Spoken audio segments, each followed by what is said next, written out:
following is a presentation of the Gear Radio Network. You're listening to the Sabrecast, brought to you by Better Live Than Dead. And now your hosts, Brayton Wilson and Ryan Wolfe. And we welcome you to the Sabrecast, powered by Better Live Than Dead and the Gear Radio Network. This is Season 2, Episode number 5, the return of Brayton to the podcast. You can hear us on BetterLiveThanDead.com, Apple Podcasts, Google Play Music, iHeartRadio, Spotify, YouTube, wherever you get a podcast, you can hear our podcasts. I am Ryan Wolfe at Wolfe BLTV, and joining me, as promised, on the IndyCar Media Hotline, the man himself, Brayton Wilson, at BJ Wilson WGR. Brayton, how you doing tonight? Well, I'm recuperating after some ACL surgery and trying to relax here a little bit. But other than that, I'm really excited because hockey season is back and Buffalo Sabres hockey is about to get underway. And what's one way to make yourself feel worse than to watch the Buffalo Sabres, right?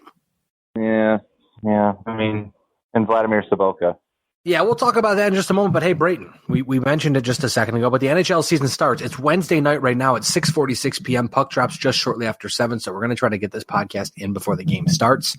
The National Hockey League season, so that I should say also, with that being said, you'll probably hear this podcast after the Sabres have played their first game, so cut us some slack here. The National Hockey League season starts on Wednesday night. The Buffalo Sabres return on Thursday night, and the Rochester Americans return on Friday night. I will be there for Die by the Blade.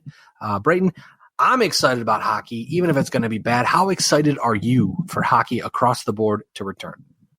Well, I'm excited just because that we've just getting back into the flow of things. I don't really have any high expectations for this season, but just the fact that we've got Sabres hockey back and just getting back into the swing of things.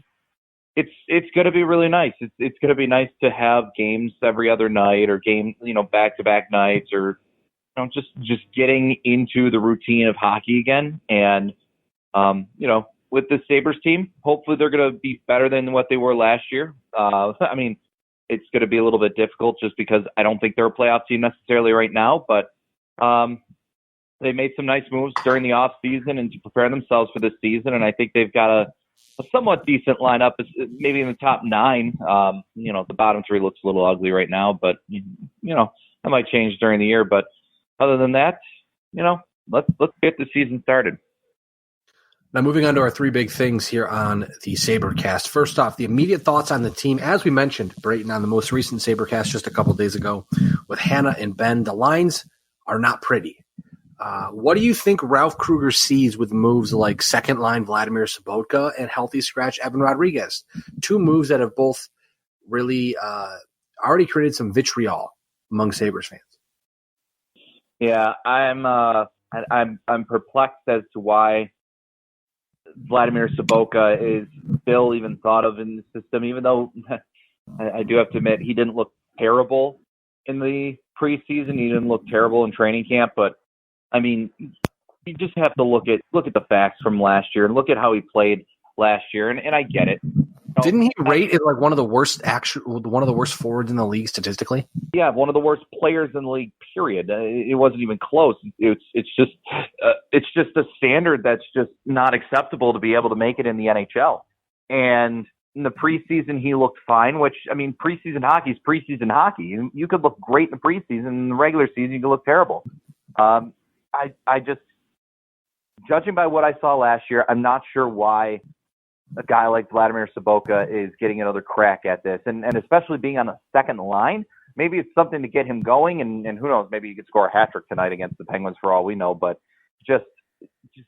from everything that we've seen from him last year and knowing the type of player he is, I don't see what putting him on the second line is going to do to get him to step his game up.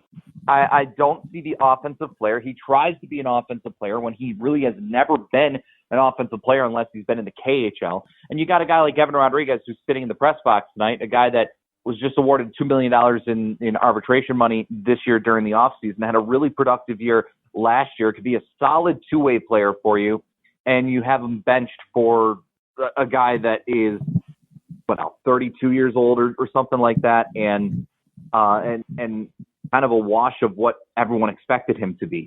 I don't understand that decision, but at the same time, it is game one. Maybe we shouldn't dramatize everything here. Maybe we should just, try to keep it in perspective, but it certainly looks very ugly right now with especially that second line where Sabrecast is playing on the right wing with Marcus Johansson at center and Jeff Skinner on the left wing. I mean, the one crazy thing for me that I see on the just on the surface is that last year, obviously, Jeff Skinner was great with Jack Eichel.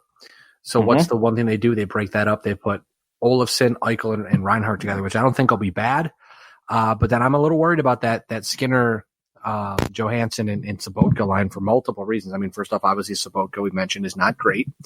But then you've got Johansson, who hasn't played center full-time in quite some time. And you've got Skinner, like I said, who with Eichel was really good, and otherwise, I mean, I feel like when they didn't play together, there was a reason why they were put back together, if I can remember correctly. But it's a new coach, it's a new system. You got to kind of learn the kinks and iron out those little wrinkles. But then again, like I said, it's one of the situations where you just kind of try to figure out what he's thinking. And I mean, it doesn't seem too difficult to find out, but I mean, give it a week or so, maybe 2 weeks, and we should have a good beat as to what it is Ralph Kruger's trying to accomplish with his offense. But I remember him saying he wants, fast tempo, fast paced, carrying pucks into the zone, stuff like that. Stuff we haven't seen from a Buffalo Sabres team in quite a while. We've gotten used to Brayton, the dump and chase over the years, and hopefully that won't be the case this season again, because you know what? I don't know what I would do if I had to go through another 82 games of dump and chase. Yeah, I mean, I get the one thing that I will give Kruger is that he certainly seems like a coach that's going to play to his players' standards. And I've said this, and I'll repeat it. Kruger might be the first coach that has been a player's coach and a guy that is going to play to what his players are going to bring him. Maybe since Lindy did, and even then, Lindy wasn't exactly that type of coach, but I mean, he was able to adjust on the fly, and he could do that kind of thing with certain players that were on the roster. I don't think we ever got really a taste of what Ron Ralston was able to do here because his tenure was just so short. You kind of lost him at the gardening glove. That's exactly. He lost his luster very quickly. Ted Nolan was just the go out there, go compete, and go play some hockey. He had no system, and obviously that wasn't going to work. The writing was on the wall that he was only going to be here for a little bit and then get fired. Dan Bilesma brought in a system that he thought was going to work, and he didn't have the players to make it work, but by God, he was going to just shove it down everyone's throat. The message would get lost, and then he was fired after 2 years on the job. Then next thing you know, Phil Housley comes in, and it's very much the same thing. I have a system. I think it's going to work here. Oh, I don't have the players to make it work. Well, I'm going to try and shove it down everyone's throat. Do I have players that could play it? Maybe, but I'm not going to play them because I want the top players or whoever I think is the top player to go play that system. Oh, it didn't work? Okay. And then Housley gets fired again after 2 seasons. So maybe Kruger's the type of guy that knows how to utilize his players in the best way possible to help this team win. And, I mean, I don't know if Sabrecast is going to do that for you, but maybe putting a guy like Marcus Johansson at center could be a good way to kind of change things up or to help kind of solidify things down the middle. Maybe having a guy like Victor Olofsson on the line with Jack Eichel and Sam Reinhart, which I think is a great option. You put a finisher and a goal scorer on a line with 2 pretty remarkable playmakers. Although I think Sam Reinhart would be just fine on a line by himself, but that's a story for another day. But yeah, I mean, we'll see how this goes. I think that, I honestly think Kruger might have been Jason Bottrell's number 1 choice when he had to hire Housley back in 2017, but obviously with his obligations, in the EPL, he probably wasn't able to go away from Southampton or to leave his contract there. But, we'll see how this plays out. We'll see if this works and if it's going to be a viable option for the Sabres moving forward. But, I'm liking what I've seen and heard from Ralph Kruger since he's come in here. And we're just going to have to wait and see how it plays out on the ice. And looking at the lines here, we see, excuse me, You've got Olafson, Eichel, Reinhardt. That's fine. Skinner, Johansson, Sobotka. We talked about that. VC, Middlestat, Sheary. That could low key be a very underrated line. And then you've got the fourth line of Girgensons, Larson, Oposo. Now, Oposo didn't do terrible last year. He's kind of looked like a shell of his former self early on in camp and in preseason. But again, we talked about it last year, Brayton. Kyle Oposo, if you take away the name and you take away the salary cap, it wasn't horrible. But when you look at the amount of money that they are paying him, right, you need more production, and you don't need him on the fourth line. But unfortunately, that kind of seems what you're going to get. Looking at the defensive pairs, you've got McCabe and Ristolainen, which really seems like a second line, a second pair type. We'll have to see what happens with the time on ice this season, or not just this season, but tonight, I should say. You've got Dahlin with Colin Miller, which should be a very good pairing, and then you've got Marco Scandella looking to do anything that does not resemble last season, with Henry Jokiharju making his Buffalo Sabres debut here against the Pittsburgh Penguins. So again, there's a lot of potential in this lineup. A lot of things can change. A lot of players can shuffle in and out. But right now, there's some clear question marks for sure. And like we said, there's a lot we have to figure out. And also, not to mention, Brayton, there are injuries. Our second of three big things this week. Injuries playing a big role, not only on the ice, but behind the bench. You've got, just a reminder, Matt Hunwick out for the season with a neck injury. Zach Bogosian and Ukko-Pekka Luukkonen are out indefinitely after hip surgery. Bogosian sounds like he's going to be out a lot longer. They said he had a setback. Ukko-Pekka Luukkonen is just recovering, and then when he's ready, he'll go to Rochester. Brandon Montour is out 3 to 4 weeks with a hand injury. And then the craziest of curveballs. Assistant coach Don Granato out indefinitely with severe pneumonia. The Americans head coach Chris Taylor temporarily called up to serve on Kruger's staff. Now, Brayton, on the surface, this is a very big move to make a week before the season starts. How much do you truly think that the Chris Taylor call-up will affect the Rochester Americans in the short term and potentially long term? I mean, I don't know necessarily how much it's going to truly affect them, because I really do think that last year's coaching staff with Gord Dineen and Toby Peterson was a really solid group of coaches. And obviously Gord Dineen, I do believe, if I'm right off the top of my head, he does have previous coaching experience in the American Hockey League at the very least.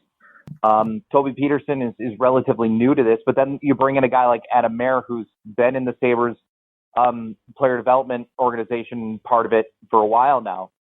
He goes down to Rochester and helps out there, but it'll certainly hurt Rochester maybe a little bit. Maybe they'll get off to a slow start, but if Chris Taylor comes back, and then if things kind of get back to a little bit of a normalcy, then things will rear its head and be able to, turn things around and be able to get back on track. But I'm pretty confident that what's going on in Rochester won't necessarily be fully impacted by not having Chris Taylor there, because I do believe that Gord Dineen and Toby Peterson do have a really good chemistry down there together, along with Chris Taylor when he was there. And I don't expect anything to change down there, really, for all that matter. And speaking of things changing up in Buffalo, things will obviously change once Brandon Montour returns, and then once Zach Bogosian ultimately returns. Right. Things will get shaken up a little bit, but for now, it looks like this lineup that we see on the ice tonight will probably be the lineup we see for at least a few weeks. Mm-hmm. Yeah, I mean, it's not a terrible lineup. There are some players that you see out there, and you kind of shake your head in disbelief of why they're still here. I mean, I can't believe we've mentioned Sobotka so many times, but Scandella is another name. And it's hard to believe that a guy like Rasmus Ristolainen, with so much talked about with him during the offseason, with his role with this team moving forward and him potentially being moved, it's kind of surprising that he's still here. And guys like Zemgus Girgensons and Johan Larsson, again, continue to be pieces here after years of not having really any substantial success. So it'll be interesting moving forward to see how this roster plays out once healthy bodies get back, where some guys will pan out, and maybe some guys play better in Rochester this year, and next thing you know, they're getting called up to the NHL and taking the place of some other guys. So I think that this roster, as we speak right now, is an interesting one. Will they win? Probably not as much as maybe another different lineup would have, but again, Ralph Kruger is going to be coaching his first game since 2013, and there's a lot of changeover in that matter with players and his staff as well. So he's trying to figure it out still, and we'll see where it goes from here. And again, he moved during the season, and things can happen otherwise. But I'm just looking forward to seeing the season get started and seeing how things move forward from here. I don't think the Sabres are going to be a last place team. I think maybe they're going to be like bottom 10, but maybe in the top part of that bottom 10, like a 9-10 team. But, I don't think they're going to be a bottom 5 team like they were again last year. I don't think they're going to be a last place team like they were 2 years ago. But, this is still a growing process. It's going to be a little bit more of a way to get to the playoffs, but with the hope that the future outlook is going to be brighter and swinging upward again. Now we have reached 7 p.m. game night, game 1 of 82. I have to ask you, because you kind of hinted a little to it, Brayton, but we'll jump over to the final 3 big things this week. Prediction time. I predicted over at Die by the Blade about 85 points for the Buffalo Sabres this season. What kind of predictions are you looking at heading into the season? 85 points is a good mark to set as maybe like the standard. I think that if you can get to at least 85 points, I think you're looking at a fairly decent season, a good outlook for your first season under Ralph Kruger and going forward into the future. I mean, 85 is a good standard. I think if they're anywhere between 80 and 85, that's probably expected. If they exceed 85, that would be, I think, good. And then anything under 80 is maybe a little bit of a disappointment. But you just want to see some sort of progress, because you don't want to be wasting the years of Jack Eichel and Rasmus Dahlin and Sam Reinhart anymore. The results have to come, and there has to be more wins, and there has to be more positive outcomes in these games. Can't have any more of these moral victories or any more of these learning lessons. The results have to start coming, and they got to start coming soon, because you're going to be wasting the years of your talent, and you're also going to be disappointing a lot of the fans out there in Buffalo. Absolutely. We've seen them struggle for so many years. And what's another year? But then again, you kind of see the tide already turn on Sabres Twitter, where fans are very upset because of, things like Vladimir Sobotka or Evan Rodriguez, understandably so. So I can only begin to imagine if the Buffalo Sabres spend their 50th season in the National Hockey League out of the playoffs for the however umpteenth year in a row. So we'll keep an eye on it. Game 1 of 82 is firing up here in just a few moments. I am Ryan Wolfe at Wolfe BLTD. Brayton is at BJ Wilson WGR. Send him all the well wishes while he heals up. I do find it funny too that like a father who gets a vasectomy during the March Madness, Brayton gets his knee fixed right before the National Hockey League season starts, so he can hang out and relax and rest up and watch a lot of hockey. That's one way to put it. I know it didn't work out that way, but we can always say it did. Right. Well, Brayton, I appreciate you joining me. We will catch up sometime very soon. We'll talk more hockey. And as always, like we like to say, we are Trust the Pod. This is not Trust the Podcast. Let's try that again. This is the Sabrecast. We are the Sabrecast. And you are not. Sorry, I'm getting distracted by hockey on my TV.